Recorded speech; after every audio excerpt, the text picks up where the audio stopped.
Aziz teletomoshabinlar, xayrli kun dasturi davom etadi. Hozirgi navbat esa kun mehmoni sahifasiga. Demak, tanishing, bugungi kun mehmoni sahifamizning qahramoni Kelajak liderlari klubi koordinatori Sherzodbek Yo'ldashev bo'ladi. Assalomu alaykum, dasturimizga xush kelibsiz. Assalomu alaykum, xushvaqt bo'ling. Sherzodbek, bugungi kunda aynan yoshlarga yaratilayotgan imkoniyat, imtiyoz haqida dastlab to'xtalib o'tsangiz? Albatta. Yoshlarga yaratilayotgan imkoniyatlar haqida to'xtalib o'tsak. Albatta bilamizki, hukumatimiz tomonidan yoshlarga e'tibor juda ham katta. O'zbekiston Respublikasi aholisining 54%ni yoshlar tashkil etadi.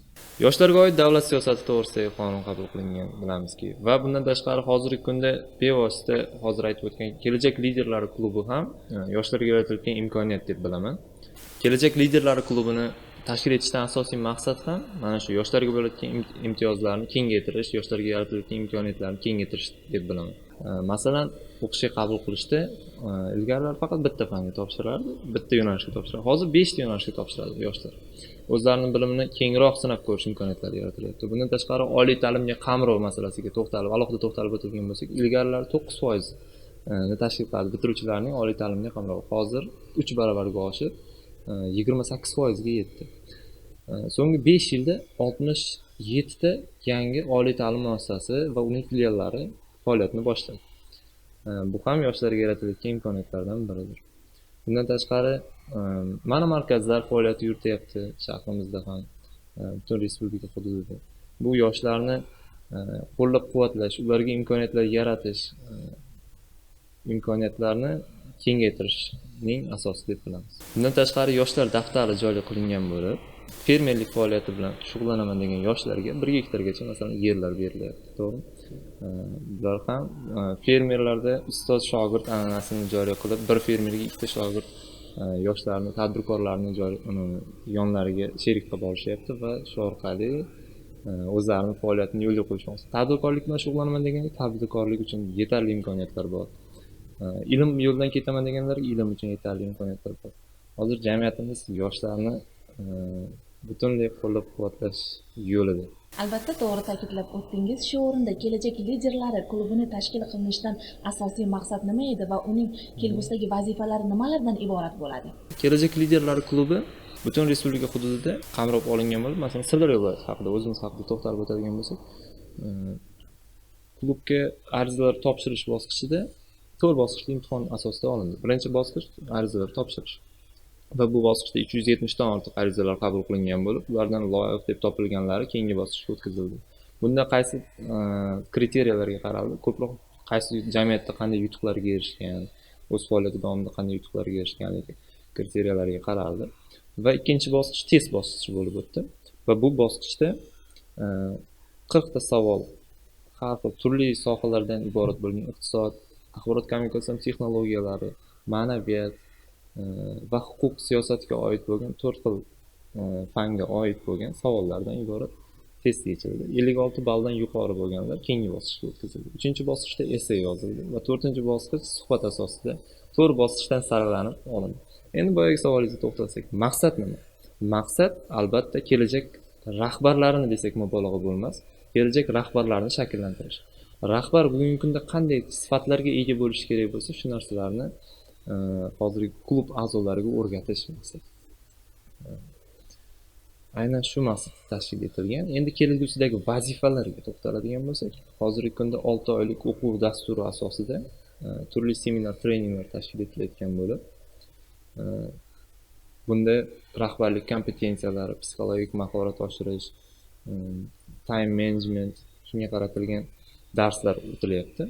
Endi kelgusidagi maqsad 6 oydan keyingi davrda dublyor vazifasi, dublyor loyihamiz bor. Bundan tashqari hokim bilan bir kun davlat xizmatlarida stajirovka kabi dasturlarimiz bor. Ular orqali yoshlar davlat fuqarolik xizmatiga qiziqishi uyg'onadi birinchidan. Ikkinchidan mahoratlari oshib, haqiqiy yetuk kadr bo'lib yetib chiqadi. Shu o'rinda bugungi kunda o'zingiz faoliyat olib borayotgan muassasa haqida ham ma'lumot berib o'tsangiz? Sirdaryo viloyati yuridik texnikumida mutaxassislik fanlari o'qituvchi sifatida faoliyat yurityapman. Bundan tashqari Guliston davlat universiteti magistrantiman. Hozirgi kunda texnikumda yuristlar, o'rta ma'lumotli, professional ma'lumotga ega bo'lgan yuristlar shakllantirilmoqda. Bilamizki, jamiyatimizga yuristlar hozirgi kunda yuristlarga bo'lgan talab katta jamiyatda. Shuni oldini olish, shu talabni bajarish maqsadida tashkil etilgan bo'lib, texnikumda yaratilgan sharoitlar haqida qisqacha to'xtalib o'tiradigan bo'lsak, talabalarga ham, o'qituvchilarga ham yetarlicha sharoitlar yaratilgan. Qanday sharoitlar? Dars o'tish xonasiga to'xtaladigan bo'lsak, dars o'tish xonalari televizor bilan, har bir xona televizor bilan jihozlangan va bu yerda eski doskalar emas, zamonaviy markerli doskalardan foydalanamiz. Har bir dars videoroliklar va slaydlardan iborat holda tashkil etiladi. Bundan tashqari dars jarayonini bevosita kuzatish, tahlil qilish masalalari ham yo'lga qo'yilgan bo'lib, har bir xona kameralashtirilgan. Bunda darsning sifatiga ta'sir etmagan holda kuzatiladi va o'qituvchining yo'l qo'yayotgan kamchiliklari o'rganilib, uni bartaraf etish chora-tadbirlar qo'llaniladi. Endi o'qituvchilarga yaratilgan sharoitlarga to'xtalib o'tadigan bo'lsak, texnikumning o'qituvchilar xonasida internetga bevosita ulangan har bir o'qituvchining kompyuteri bor. Kompyuter printeri bor. Demak, o'qituvchidan talab qilinadigan faqat o'z ustida ishlash, qo'shimcha hech qanday yuklama yo'q. O'z ustida ishlagan bilimini o'quvchilarga yetkazib beradi. Bundan tashqari yana bir yangilikni yo'lga qo'yganmiz, stajirovka bevosita amaliyot desak ham bo'ladi. Hozirgi kunda davlat xizmatida qanday muammolar bor? Masalan, fuqarolik xizmatida, fuqarolik sudlarida qanday muammolar, qanday arizalar qo'llanadi, delo qanday tikiladi? Shu masalalarni o'rganish uchun har bir o'qituvchi o'ziga yuklatilgan o'quvchi bilan 5 ta, 10 ta o'quvchi bilan birgalikda amaliyotga boradi. Yoki o'qituvchini o'zi jo'natadi birinchi va o'sha o'rganib kelgan bilimlarni o'quvchilarga o'rgatadi. Bu nazariya va amaliyot uyg'unligini ta'minlaydi. Siz o'zingiz ham mana bugungi kunda pedagog sifatida faoliyatingizni olib borayotgan ekansiz. Shu o'rinda mamlakatimizda o'qituvchi va murabbiylarga yaratilayotgan imkoniyatlarni qanday baholaysiz? Pedagoglarga yaratilayotgan, o'qituvchilarga yaratilayotgan imkoniyatlar ancha yaxshi. Samarasini bevosita ko'ryapmiz. Oyliklarni so'nggi 3 yilda 2,5 barobar oshishi masalasi ham yoki bo'lmasam o'qituvchilarga yaratilayotgan sharoitlar masalasi ham bunga bevosita dalil bo'ladi. Bundan tashqari pedagog kadrlar maqomi to'g'risidagi O'zbekiston Respublikasi qonuni, ta'lim to'g'risidagi O'zbekiston Respublikasi qonunlari qabul qilindi. Bularda ham pedagog kadrlarni sharafini, nomini himoya qilish masalalari ustuvor vazifa sifatida qo'yildi. Har bir insonning hayotda maqsadi bo'ladi. Sizning ham kelgusidagi maqsad va rejalaringiz qanday? Bu hayotdan yashashimizdan, bu hayotda qo'ygan oldimizga qo'ygan maqsadlarimiz shundayki, jamiyatga, millatga foydasi keladigan, naf keltiradigan inson bo'lishni niyat qilganman va bu yo'lda harakat qilyapman. Aynan o'qituvchilik kasbini tanlaganimdan maqsad ham mana shunday. Yoki davlat fuqarolik xizmatiga qiziqishimdan maqsad ham, kelajak liderlar klubiga kirishdan ham maqsad aynan mana shu.